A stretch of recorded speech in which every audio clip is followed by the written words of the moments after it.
Hello guys, isa kami palang masugid nga taga-subaybay ng Harabas.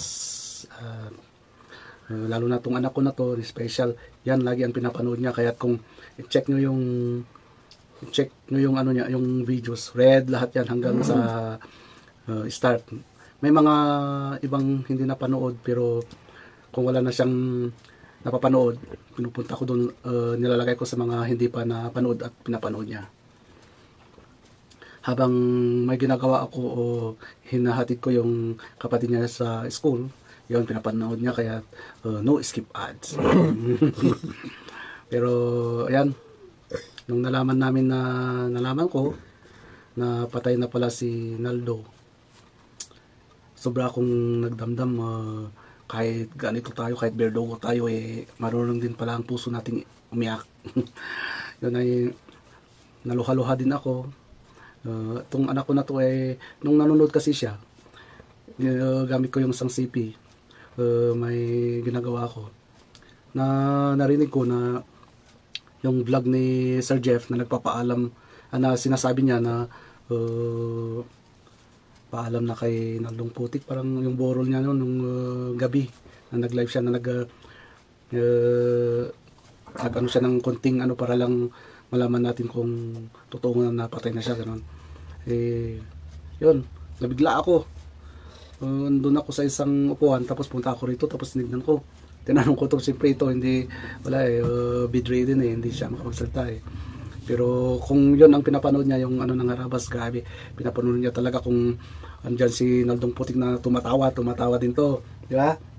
Yan, kaya alam na alam niya ang Harabas ito. Kaya ang sasabihin ko ngayon, gusto naming magbigay din ng mensahe kay Naldong Putik, isang napakabuting kaibigan, at napakabuting kasama sa team ng Harabas. Kasi ang nakapagpaiyak sa akin yung time na nakabili na siya ng kotse niya, tapos ilang araw lang patay na siya.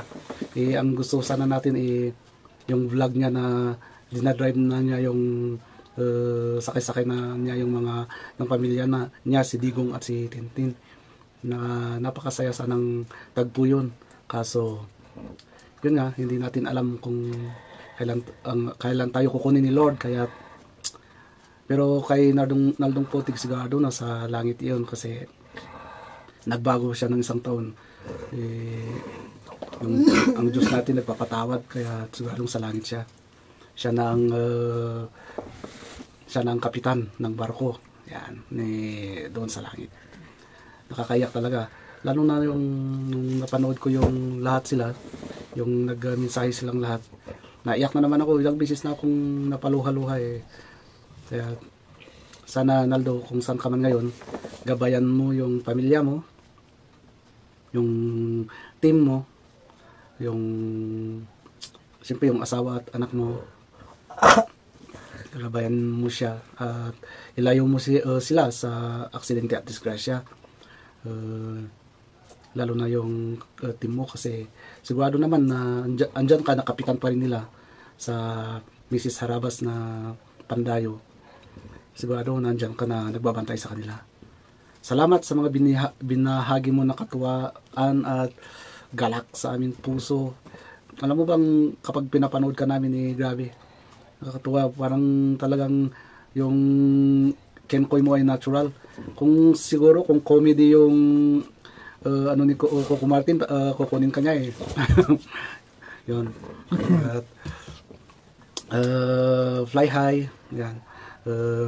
May rest in peace. Sana andyan ka na, ginagabayan mo yung mga mahal mo sa buhay. Naldo, isa kang napakabuting tao, napakasayang tao ni Naldo, kaya dapat masaya na tayo, kasi wala na siya, tanggapin na natin na kinuha na siya ni Lord, kaya gano'n na. Ang isa pa dun napakasaya, siyang nagbibigay ng saya, siyang nagbibigay ng katuwaan sa team, pero sa huli siya din palang magbibigay ng lungkot. Kaya yan, perfect na tao. Napakaraming nagmamahal sa kanya, borol pa lang, grabe. Sige, Team Harabas, sana mapanood nyo rin to. Kami ay isang silent viewer noon pa, kahit na-check nyo yung ano, yung may mga mensahe ako doon noon. At saka yung vlog namin noon na ano, pinakita ko na nanonood to palagi. Okay. Tintin and Digong, sana maging ano na kayo, ma-accept nyo na yung pangyayari at huwag kang mag-alala, Tintin, kasi andyan si Sir Jeff at ang buong team. Sigurado maganda rin ang takbo ng buhay nyo na yun ang gusto rin ni Naldo.